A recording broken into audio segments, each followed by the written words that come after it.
பிதாசுதன் பரிசுத்த ஆவியின் பேராலே ஆமென். ஆண்டவர் உங்களோடு இருப்பாராக, உம் ஆன்மாவோடும் இருப்பாராக. விடுதலை பயணம் புத்தகத்தில் இருந்து வாசகம். அதிகாரம் 20, இறை வார்த்தை 14. விபச்சாரம் செய்யாதே. ஆண்டவர் வழங்கும் அருள்வாக்கு. இறைவா உமக்கு நன்றி. கிறிஸ்துவுக்குள் பிரியமான என் அன்பு சகோதர சகோதரிகளே, ஆண்டவராகிய கடவுள் இந்த உலகத்திலே மனிதனை படைத்து அவர்களோடு பேசி மகிழ்கின்றார். மனிதர்கள் பாவத்தில் விழுந்த பிறகு ஆண்டவராகிய கடவுள் ஒவ்வொரு தீர்க்கதரிசியும் எழுப்புகின்றார். அதில் தேர்ந்தெடுக்கப்பட்ட ஒரு நபர்தான் மோய்சன். ஆண்டவர் மோய்சனோடு அடிக்கடி பேசுகின்றார். இஸ்ரவேல் மக்களை வழிநடத்தக்கூடிய உரிமை பேற்றை அவருக்கு கொடுக்கின்றார். அவர் ஆண்டவருடைய வழிநடத்தலின்படி இஸ்ரவேல் மக்களை வழிநடத்துகின்றார். ஆனால் இஸ்ரவேல் மக்கள் அநேக முறை பாவம் செய்து வணங்கா கழுத்துடைய மக்களாய் இருக்கிறார்கள். எனவே ஆண்டவர் மோய்சனை அழைத்து சீனாய் மலையிலே 10 கட்டளைகளை கொடுக்கின்றார். அதில் 6வது கட்டளையாகிய ஆண்டவருடைய வார்த்தை சொல்லுகின்றது, விபச்சாரம் செய்யாதே. அப்படி என்றால் மோக பாகம் செய்யாதே என்று ஆண்டவர் 6வது கட்டளையாக மோய்சனுக்கு கொடுக்கின்றார்.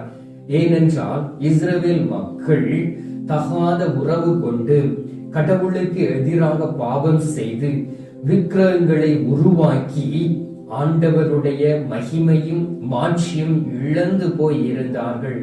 எனவே ஆண்டவர் அவர்களுடைய மனநிலையை அறிந்தபடியினால் அந்த 10 கட்டளைகளை கொடுக்கின்றார்.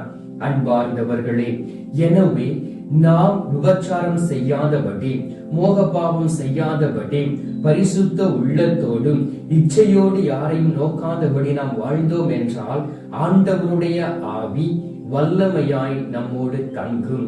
எனவே நாம் கவனமாய் இருக்க வேண்டும். நாம் கவனமாய் இருந்து ஆண்டவருடைய வழியில் நடக்க நம்மை பழக்கிக் கொள்ளக்கூடிய வேளையிலே தந்தை கடவுளிடம் இருக்கக்கூடிய பரிசுத்த வல்லமை எவ்வாறு நம் ஆண்டவராகிய இயேசு கிறிஸ்துவுக்கு கொடுக்கப்பட்டதோ அதே போல் அது நமக்கும் கொடுக்கப்படும். ஏனென்றால் அவருடைய உயிர் மூச்சு நம்மை வாழ்விக்கின்றது என்பதை நாம் அறிந்திருக்கின்றோம். அப்படி என்றால் இறை வார்த்தையின் அடிப்படையில் இந்த மோக பாகம் செய்யாதே என்கின்ற ஆண்டோடைய வார்த்தை இந்த நாளில் நாம் தியானிப்போம். அன்பார்ந்தவர்களே, இந்த உலகத்தில் நடக்கக்கூடிய பெரிய பாவங்களில் ஒரு முதன்மையான பாவம் விபச்சாரம், உடல் பூர்வமான இச்சை. எனவே இதை கட்டுப்படுத்த வேண்டுமே என்றால் ஆண்டவருடைய சமூகத்தில் நாம் செபிக்க வேண்டும். ஆண்டவருடைய வல்லமையை நாம் பெற்றுக்கொள்ள வேண்டும். அப்பொழுதுதான் இந்த விபச்சார பழக்கம், மோக பாகம் பழக்கத்தில் இருந்து நாம் வெளியே வர முடியும். ஏனென்றால் இந்த உடல் இரத்தத்தினால் ஆனது. உடலும் இரத்தமும் ஒன்றாக இணைந்திருக்கின்றது. எனவே இந்த உடல் பாவத்தில் நம்மை விழ வைக்கும். ஆனால் ஆண்டவருடைய ஆவி நம்மை வழிநடத்தக்கூடிய வேளையிலே ஆண்டவருடைய வல்லமை நம்மோடு கூட இருக்கும். அன்பார்ந்தவர்களே, நம்முடைய வாழ்க்கையை நாம் அதிகமாய் ஆய்ந்து அறிந்து பார்க்க வேண்டும். ஆண்டவருடைய வார்த்தை சொல்லுகின்றது. 1 கொரிந்தியர் 6வது அதிகாரம் 9வது இறை வார்த்தையில் சொல்லப்பட்டு இருக்கின்றது, தீங்கு இழைப்போருக்கு இறை ஆட்சியில் உரிமை இல்லை என்று உங்களுக்கு தெரியாதா? ஏமாந்து போகாதீர்கள். பரத்தமையில் ஈடுபடுவோர், விபச்சாரம் செய்வோர், தகாத பாலுறவு கொள்வோர், ஒருபால் உணர்ச்சியில் ஈடுபடுவோர் இறை ஆட்சியில் நுழைய முடியாது. அன்பார்ந்தவர்களே, ஒருவேளை நீங்கள் பிறரை பாவத்தில் விழ வைத்திருக்கலாம், அல்லது பிறருடைய கற்புக்கு எதிராக பாவம் செய்திருக்கலாம், அல்லது இரத்த உறவு முறை கொண்டோருடன் விபச்சாரம் செய்திருக்கலாம். மிகவும் கவனமாய் இருக்க வேண்டும். விபச்சார பழக்கத்திற்கு நீங்கள் அடிமை ஆனீர்கள் என்றால் நீங்கள் அதிலிருந்து வெளியே வர முடியாது. எனவேதான் கடவுள் சொல்லுகின்றார், நீ மகிழ்ச்சியாய் இருக்க வேண்டும் என்பதற்காகவே ஆணும் பெண்ணாக நான் படைத்தேன். அப்படி இருக்கும் பொழுது நீ தகாத உறவு கொண்டு நீ உன்னை அழிக்கக்கூடிய வேளையிலே என்னுடைய ஆவி, என்னுடைய வல்லமை, என்னுடைய அமைதி, என்னுடைய மகிழ்ச்சி உன்னோடு ஒரு நாளும் தங்காது என்று சொல்லுகின்றார். ஏனென்றால் இறை ஆட்சிக்கு உட்படக்கூடிய வேளையிலே நமக்கு அமைதி வேண்டும், மகிழ்ச்சி வேண்டும், பரிசுத்தம் வேண்டும்.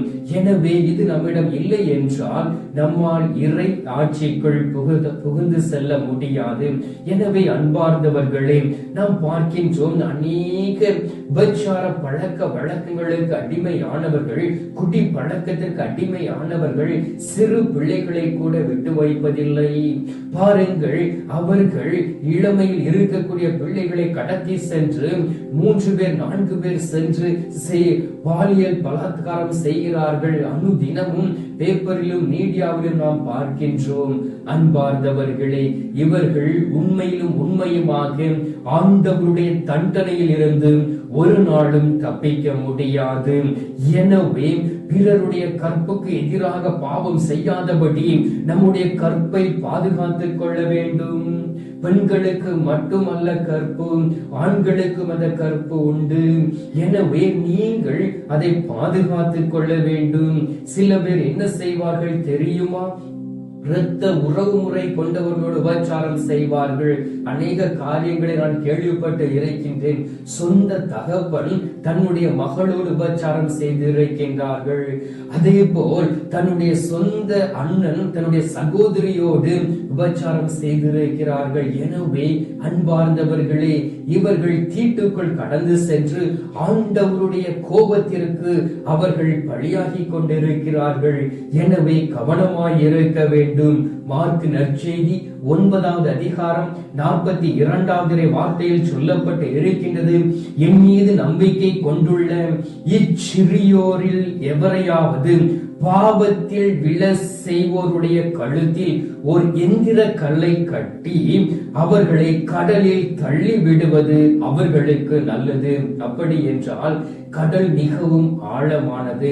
கடவுள் மீது நம்பிக்கை வைத்திருக்கக்கூடிய சிறு பிள்ளைகள் பாருங்கள், ஆண்டவராகிய இயேசு கிறிஸ்து இந்த உலகத்தில் நடமாடிக்கொண்டு இருந்த வேளையிலே அவர் சிறு குழந்தைகளை ஆசீர்வதிக்க வேண்டும், சிறு குழந்தைகளை தொட வேண்டும் என்பதில் மிகவும் அவர் ஆசை கொண்டார். அதே போல் சிறு குழந்தைகளை பார்க்கக்கூடிய நேரத்திலே அவர்களை ஆசீர்வதிக்கக்கூடிய கடவுளாய் இருந்து அவர்களை ஆண்டவருடைய வழியில் நடத்த அவர்களை அரவணைத்துக் கொண்டார். அன்பார்ந்தவர்களே, இப்படிப்பட்ட சிறு பிள்ளைகளை பாவத்தில் விழ வைத்து அவர்களுடைய வாழ்க்கையை அழிக்கக்கூடியவருடைய கழுத்தில் எந்திர கல்லை கட்டி அவர்களை என்ன செய்ய வேண்டும் தெரியுமா? ஆழ்கடலில் எரிந்து விட வேண்டும். ஆழ்கடலில் எரிந்து விட்டால் அவர்கள் வெளியே வர முடியாது.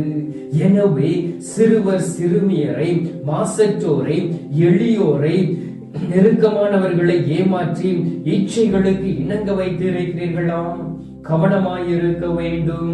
ஆண்டவருடைய சாபமும் கோபமும் ஒரு நாள் உங்கள் மீது வரும். எனவே மிகவும் கவனமாயிருந்து சிறு பிள்ளைகள் அவர்கள் வானதூதர்களை போல இருக்க நாம் அவர்களை பழக்க வேண்டும். அதைத்தான் ஆண்டவர் சொல்லுகின்றார். அதே போல் அன்பார்ந்தவர்களை 2 பேதுரு 2:18 சொல்லப்பட்டு இருக்கிறது, நெறி தவறி நடவோடும் இருந்து இப்போது தான் தப்பியவர்களே, இவர்கள் வரம்பு மீறி பெருமையடைத்து வீண் பேச்சு பேசி ஊனியல்பின் இச்சைக்கு காம வெறியாலும் மயக்கி வலுப்படுத்துகின்றார்கள் என்று பவுல் கொரிந்தியர்களுக்கு எழுதுகின்றார். அப்படி என்றால் பாருங்கள், நெறி தவறி நடப்பவர்கள் அவர்களுடைய வாழ்க்கையில் எது நல்லது என்று தெரிந்துமே நல்லதை செய்யாதபடி தீமையை செய்து தன்னை பழக்கி அவர்கள் நெறி தவறி நடக்கிறார்கள். பாவத்திற்கு இந்த உடலை அவர்கள் அடிமையாக்குகிறார்கள். அவர்கள் இந்த உடலை பாவத்திற்கு அடிமையாக்கக்கூடிய வேளையிலே என்ன நடக்கிறது தெரியுமா? சுய இச்சையில் ஈடுபடுவார்கள். அவர்கள் சுய இன்பத்தை அனுபவிப்பார்கள். எனவே இப்படிப்பட்டவர்களை நீங்கள் இனம் கண்டு அவரிடம் இருந்து நீங்கள் விலகிவிட வேண்டும். அப்பொழுதுதான் நீங்கள் பரிசுத்தமாய் வாழவே முடியும் என்பதை ஆண்டவர் சொல்லுகின்றார். அதே போல் சில பேர் என்ன செய்வார்கள் தெரியுமா? ஓரின சேர்க்கையில் ஈடுபடுவார்கள், உடந்தையாக இருப்பார்கள். உரோமியர் 1:27 சொல்லப்பட்டு இருக்கின்றது, இவ்வாறு இச்சை உபச்சாரம் செய்கிறவர்கள் பெண்ணும் பெண்ணும் ஆணும் ஆணும் விபச்சாரத்தில் ஈடுபடுவார்கள். ஓரினை சேர்க்கையில் ஈடுபட்டு மாசு மறுவற்ற அந்த உடலை அழித்துக் கொண்டிருப்பார்கள். எனவே இப்படிப்பட்டவர்கள் இந்த உலகத்தில் அநேக பேர் வாழ்ந்து கொண்டிருக்கிறார்கள். பாருங்கள், அமெரிக்க தேசத்திலே அவர்கள் திருமணம் செய்து கொள்கிறார்கள்.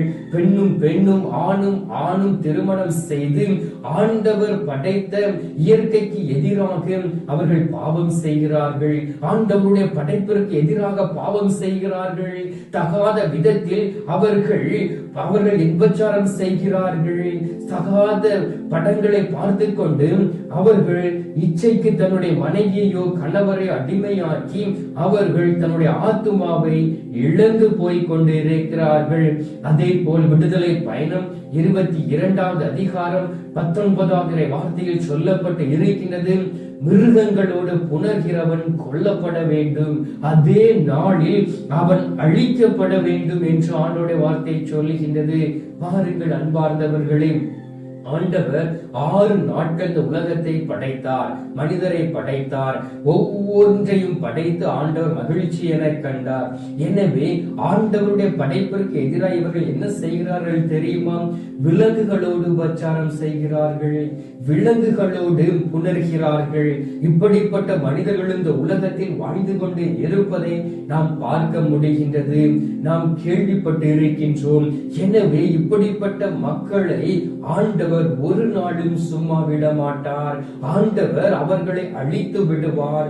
ஆண்டவர் அவர்களை முழுவதும் வேறறுத்து விடுவார். இப்படிப்பட்ட ஏதாவது பழக்கங்கள் இருந்தால் மனம் மாறி ஆண்டவருடைய சமூகத்தில் வந்து கண்ணீர் விட்டு அழுது புலம்பி நீங்கள் உங்களை பரிசுத்தப்படுத்திக் கொள்ளுங்கள். இல்லை என்றால் ஆண்டவருடைய தண்டனை தீர்ப்பிலிருந்து நீங்கள் ஒரு பொழுதும் தப்ப முடியாது. அதே போல் மார்க் 7:21 சொல்லப்பட்டு இருக்கின்றது, அன்பார்ந்தவர்களே, கற்புக்கு எதிராக சிந்தனைக்கு இடம் கொடுத்தேன், இச்சையை தூண்டும் சினிமாக்களை பார்த்தேன். பாருங்கள், கற்புக்கு எதிராக ஆண்டவருடைய வார்த்தை சொல்லுகின்றது, ஒரு பெண்ணையோ ஒரு ஆணையோ இச்சையுடன் நோக்கக்கூடிய வேளையிலே நீ பாவம் செய்கின்றாய், உபச்சாரம் செய்கின்றாய் என்று ஆண்டவருடைய வார்த்தை சொல்லுகின்றது. அப்படி இருக்கக்கூடிய வேளையிலே நாம் கற்புக்கு எதிராக எந்த ஒரு சிந்தனையும் கொள்ளக்கூடாது. கற்பை நேசிக்கக்கூடிய பிள்ளைகளாய் இருக்க வேண்டும். கற்பை உதாசீனப்படுத்தக்கூடிய பிள்ளைகளாய் இருக்கக்கூடாது. ஏன் இப்படிப்பட்ட இச்சைகளுக்கு நாம் விழுகிறோம் என்றால் நம்முடைய வாழ்க்கையில் என்ன நடக்கிறது தெரியுமா? இச்சையை தூண்டக்கூடிய சினிமாக்களை பார்ப்பது. சினிமா பார்ப்பதை நீங்கள் அறவே விட்டு விடுவது நல்லது. தொலைக்காட்சியை நீங்கள் இரவும் பகலுமா இருந்து பார்க்கிறது, அதில் நடக்கக்கூடிய பழக்க வழக்கங்களை அப்படியே உங்களுடைய கண் படம் பிடிப்பது போல் பிடித்து உங்களுடைய உள்ளத்தில் கொண்டு செல்லுகின்றது. அவ்வாறு கொண்டு செல்லக்கூடிய வேளையிலே உங்களுடைய உள்ளம் கரைபடுகின்றது. உங்களுடைய உள்ளம் கரைபடக்கூடிய வேளையிலே உங்களுடைய ஆத்துமாவும் கரைப்பட்டு அது அழிவு பாதைக்குள் செல்லுகின்றது. அதே போல் கெட்ட நண்பர்களோடு சுற்றி திரிவது, கெட்ட புத்தகங்களை படிப்பது. இப்போ என்ன செய்கிறார்கள் தெரியுமா? எல்லாவற்றையும் இன்டர்நெட்டில் பார்த்துவிட்டு இரவு நேரத்தில் அவர்கள் படுக்கையில் பாவம் செய்கிறார்கள். இரவு நேரத்தில் அவர்கள் சுய இன்பம் காண்கிறார்கள். அதே போல் எப்படிப்பட்ட உபச்சார பழக்கங்கள் இருக்கிறது என்பதை பார்த்து தனது மனைவி மீதும் அல்லது தனது கணவன் மீதும் அதை புகுத்துவதை நாம் கேள்விப்பட்டு இருக்கின்றோம். அநேக முறை நாம் வாசித்து இருக்கின்றோம் நாளிதழ்களில். எனவே இப்படிப்பட்ட காம களியாட்டங்களில் இருந்து நாம் வெளியிலே வர வேண்டும் என்பதைத்தான் ஆண்டவர் இந்த நாளில் நமக்கு சுட்டி காண்பிக்கின்றார். அதே போல் சில பேர் என்ன செய்வார்கள் தெரியுமா? இரட்டை வகையான வார்த்தைகளை பேசுவார்கள். நீதிமொழிகள் 17வது அதிகாரம் 20வது வார்த்தையில் சொல்லப்பட்டு இருக்கின்றது, கோணல் மதியுள்ளவர் நன்மையை காணார், வஞ்சக நாவுள்ளவர் தீமையில் சிக்குவார் என்று ஆண்டவருடைய வார்த்தை சொல்லுகின்றது. பாருங்கள், என்ன செய்வார்களாம்? இரண்டு வகையான அர்த்தங்களை தரக்கூடிய வார்த்தைகளை பேசுவார்கள். அநேக பேரினால் இதை கண்டுகொள்ள முடியாது. உங்களுடைய ஞானத்தினால் நீங்கள் அறிந்து கொள்ள முடியும், உங்களுடைய அறிவாற்றலினால் அறிந்து கொள்ள முடியும்.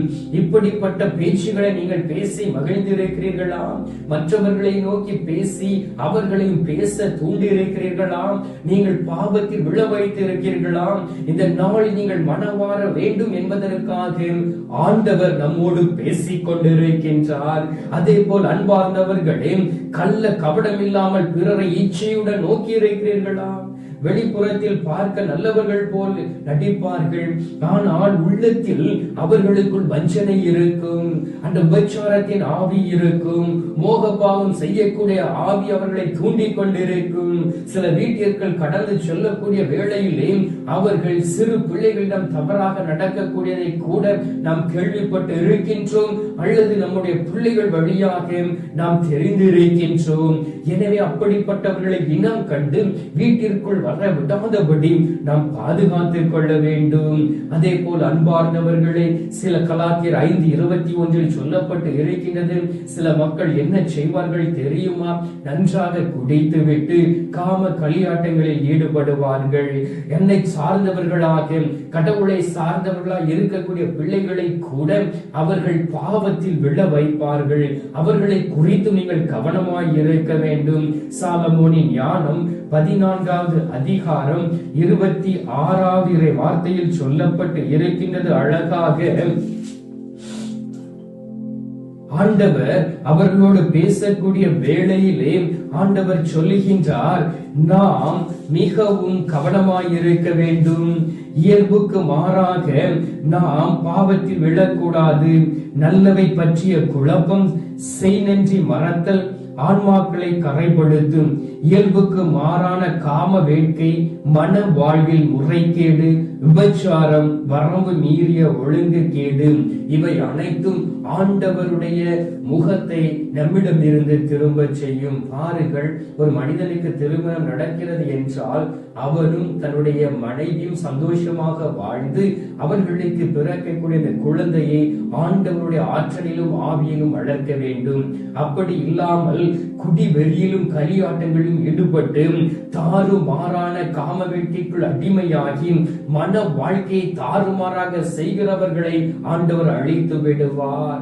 எனவேதான் சில குடும்பங்களில் ஆசீர்வாதம் கடந்து வருவதில்லை. நோய்வாய்ப்பட்டு அவர்கள் இந்த உலகத்தில் வாழ்ந்து கொண்டு இருக்கிறார்கள். தவறுக்கு மேல் தவறை செய்துவிட்டு ஆண்டவருடைய சமூகத்தில் வந்து மன்னிப்பு கேட்காதபடி ஆண்டவரிடம் ஆசீர்வாதத்தை பெற்றுக்கொள்ள ஜெபித்தீர்கள் என்றால் நீங்கள் ஆசீர்வாதத்தை பெற்றுக்கொள்ள முடியாது. அதைத்தான் ஆண்டவர் இந்த நாளில் சொல்லுகின்றார். அன்பார்ந்தவர்களே, எனவே நீங்கள் மிகவும் கவனமாயிருந்து ஆண்டவருடைய கட்டளைகளை தியானித்து அதன்படி நடக்கக்கூடிய பிள்ளைகளாய் நீங்கள் வாழ வேண்டும். எனவே இந்த நாளில் ஆண்டவர் நம்மோடு பேசி இருக்கின்றாரே, நற்கருணை நாதர் இந்த உலகத்தில் வாழக்கூடிய வேளையிலே தந்தையினுடைய வார்த்தைகளை கடைபிடித்து அப்படியே அதை மற்றவர்களுக்கு கற்றுக் கொடுத்து எல்லா மக்களையும் மீட்டு ரட்சித்தாரே, அதே போல் நாமும் அவருடைய வழிமுறைகளை பின்பற்றி நாம் கற்றுக்கொண்ட நல் வார்த்தைகளையும் நற்செயல்களையும் மற்றவர்களிடம் சொல்லி அவர்களை நல் வழியில் அழைத்து செல்லக்கூடிய பாக்கியத்தை கேட்டு ஒவ்வொரு நாளும் நாம் செபிக்க வேண்டும். இந்த அதிகாலையிலே நற்கருணை நாதருக்கு முன்பாக இருந்து நாம் ஜெபித்துக் கொண்டு இருக்கின்றோம். அவருடைய வார்த்தையை கேட்டுக்கொண்டு இருக்கின்றோம். எனவே இந்த நேரத்தில் சிறிது நேரம் நம்முடைய பாவங்கள் நம்மை விட்டு கடந்து போக நம் ஆண்டவரிடம் பாவ மன்னிப்பு நிச்சயத்தை கேட்டு நாம் ஜெபிப்போமா? இப்பொழுது நாம் ஜெபிக்கலாம். எங்கள் பரலோக தந்தையே, இயேசு கிறிஸ்துவே, தூயனல் ஆவியே, தந்தையே, இந்த அருமையான காலை பொழுதிற்காக நன்றி சொல்லி உம்மை துதிக்கிறோம் சுவாமி. தாயும் தந்தையுமாய் இருந்து அன்போடும் பாசத்தோடும் எங்களை அரவணைத்து வழிநடத்தி கொண்டிருப்பதற்காக ஸ்தோத்திரம் சுவாமி. தந்தையே, அநேக முறை நாங்கள் மோக பாகம் செய்து இருக்கின்றோம். ஆண்டவரே, கட்டளைக்கு எதிராக பாவம் செய்திருக்கின்றோம். பிறருடைய கற்புக்கு எதிராக பாவம் செய்திருக்கின்றோம். பிறருடைய கற்பை குறித்து கேவலமாய் பேசியிருக்கின்றோம். ஆண்டவரே, இரத்தம் உறவு முறை கொண்டோரை நாங்கள் பாவத்தில் விழ செய்திருக்கின்றோம். எங்களுடைய இச்சையின் காரணமாக ஆண்டவரே, சிறுவர் சிறுமியரை கூட, மாசற்றவர்களை கூட நாங்கள் இச்சையோடு நோக்கி இருக்கின்றோம். எளியோரையும் நெருக்கமானவர்களையும் ஏமாற்றி அவர்களை இச்சைக்குள் அடிமையாக்கி இருக்கின்றோம். அன்பார்ந்த இயேசு சுவாமி, ஆண்டவரே, நாங்கள் இயற்கைக்கு எதிராக பாவம் செய்து சுய இன்பத்தை அனுபவித்து இருக்கின்றோம் எங்களுடைய வாழ்க்கையில். அதே போல் அநேக முறை ஓரின சேர்க்கையில் சேர்ந்திருக்கின்றோம். அதற்கு உடந்தையாய் இருக்கின்றோம். பணத்திற்கு ஆசைப்பட்டு அநேக பேரை நாங்கள் விபச்சாரத்திற்கு அடிமையாய் இருக்கின்றோம். உலகபூர்வமான காரியங்களுக்கு ஆசைப்பட்டு அநேக பிள்ளைகள் வழி தவறி விபச்சாரத்தில் ஈடுபட்டு ஆண்டவரே, நீர் கொடுத்த அந்த பரிசுத்த உடலையும் பரிசுத்த ஆத்துமாவையும் இழந்து போய் கொண்டிருக்கிறார்கள், இழந்து இருக்கிறார்கள். இந்த நேரத்திலே அவர்கள் மனம் மாறி உம்மை நோக்கி ஜெபித்துக் கொண்டு இருக்கிறார்கள் சுவாமி. தகப்பனே, நீர் அவர்களை பலப்படுத்தும். நீர் இவர்களுக்காக அடித்து நொறுக்கப்பட்டீரேன். விபச்சாரம் செய்கிறவர்களுக்காக அடித்து நொறுக்கப்பட்டீரேன். கல்வாரில் ரத்தம் சிந்தினீரே. இருவகை அர்த்தம் கொண்ட இச்சையான பேச்சுகளை பேசி மகிழ்ந்தவர்கள் அப்படி பேச வேண்டக்கூடாது என்பதற்காக உமது வார்த்தைகளை அவருடைய நாவில் வைக்க சித்தம் ஆனீரே சுவாமி. அன்பார்ந்த இயேசு சுவாமி, இந்த நேரத்திலும் கூட அவர்களை திடப்படுத்தும், அவர்களை பலப்படுத்தும், அவருடைய பலவீனங்களை எடுத்து மாற்றும், காம இச்சைகளை எடுத்து மாற்றும், குடிவெறியின் காம அலிகாட்டங்களை எடுத்து மாற்றும். ஆண்டவரே, இயல்பிற்கு மாறாக காம வேட்கையில் உள்ளவர்களை நீர் தொடும்படியாக ஜெபிக்கிறோம் சுவாமி. திருமண வாழ்க்கையை தாறுமாறாக வாழ்ந்து கொண்டு இருக்கிறவர்களை தொடும்படியாக ஜெபிக்கிறோம் சுவாமி.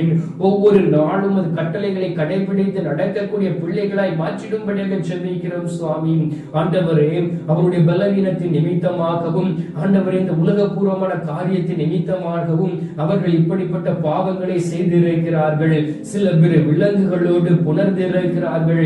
ஆண்டவரே, கற்புக்கு எதிராக சிந்தனை கொண்டிருக்கிறார்கள். அவர்கள் ஒவ்வொருவரையும் உமது பரிசுத்த இரத்தத்தினால் நீர் தூய்மைப்படுத்தும்படியாக ஜெபிக்கிறோம் சுவாமி. தகப்பனே, உம்மால் முடியாத காரியம் ஒன்றும் இல்லை. உமது பிள்ளைகள் பரிசுத்தமாய் இருக்க வேண்டும் என்பதற்காகவே அந்த கடைசி வரை இருந்த அந்த ஒரு சொட்டு ரத்தத்தையும் கூட எங்களுக்காக சிந்தி எங்களை மீட்டு ரட்சித்திருக்கின்றீரேன். நீர் பலப்படுத்தும் சுவாமி. ஆண்டவரே, வரக்கூடிய நாட்களில் பரிசுத்தமாய் இருந்து உமக்கு பிரியமில்லாத செயல்களை நாங்கள் செய்யாதபடி பிரியமுள்ள செயல்களை செய்து நடக்கக்கூடிய ஆற்றலையும் வல்லமையும் இப்பொழுது யாரெல்லாம் இந்த காணொளியின் வழியாக உமது முகத்தை தரிசித்துக் கொண்டு இருக்கிறார்களோ அவர்களுக்கு கொடுக்கும்படியாக ஜெபிக்கிறேன் சுவாமி. Thank you Jesus. Praise to Jesus. Glory to Jesus. ஆண்டவரே, இந்த அதிகாலையிலே நீர் எங்களுடைய ஜெபங்களை கேட்டிருப்பதற்காக நன்றி. எங்களுடைய ஜெபங்களை கேட்டு பதில் தந்திருப்பதற்காக ஸ்தோத்திரம், ஸ்தோத்திரம், ஸ்தோத்திரம். மீட்பெரும் இரட்சகருமான் இயேசுவின் திருக்கரத்தில் ஒப்புக் கொடுத்து எங்கள் தாய் கன்னி மரியாள் வழியாக ஜெபிக்கின்றோம் எங்கள் நல்ல தந்தையே, ஆமென். பரலோகத்தில் இருக்கிற எங்கள் பிதாவே, உம்முடைய நாமம் அர்ச்சிக்கப்படுவதாக, உம்முடைய ராஜ்யம் வருக, உம்முடைய சித்தம் பரலோகத்தில் செய்யப்படுவது போல பூலோகத்திலும் செய்யப்படுவதாக. எங்கள் அனுதின உணவை எங்களுக்கென்று அளித்தருளும். எங்களுக்கு தீமை செய்தவர்களை நாங்கள் பொறுப்பது போல எங்கள் பாவங்களை பொறுத்தருளும். எங்களை சோதனையில் உள்ளவிடாதே, தீமையில் இருந்து எங்களை ரட்சித்தருளும். ஆமென். அருள் இறைந்த மரியே வாழ்க, கர்த்தர் உடனே பெண்களுக்குள் ஆசீர்வதிக்கப்பட்டவள் நீரே. உம்முடைய திருவயிற்றின் கனியாகிய இயேசுவும் ஆசீர்வதிக்கப்பட்டவரே. அஜிஷ்ட மரியே, சபேசுடைய மாதாவே, பாவிகளாய் இருக்கிற எங்களுக்காக இப்பொழுதும் எங்கள் மரண நேரத்திலும் வேண்டிக் கொள்ளும். ஆமென். பிதாவுக்கும் சுதனுக்கும் பரிசுத்த ஆவிக்கும் மகிமை உண்டாவதாக. அதில் இருந்தது போல இப்பொழுதும் எப்பொழுதும் என்றென்றும் இருப்பதாக. ஆமென். அன்பார்ந்தவர்களே, ஆண்டவர் நம்முடைய ஜெபத்தை கேட்டிருக்கின்றார். கற்புக்கு எதிராக செய்த பாவங்கள் எல்லாவற்றையும் மன்னிப்பேன் என்று வாக்கு கொடுத்திருக்கின்றார். எனவே மனம் மாறி நம் மீட்பர் தரக்கூடிய ஆசீர்வாதத்தை பெற்றுக் கொள்வோம்.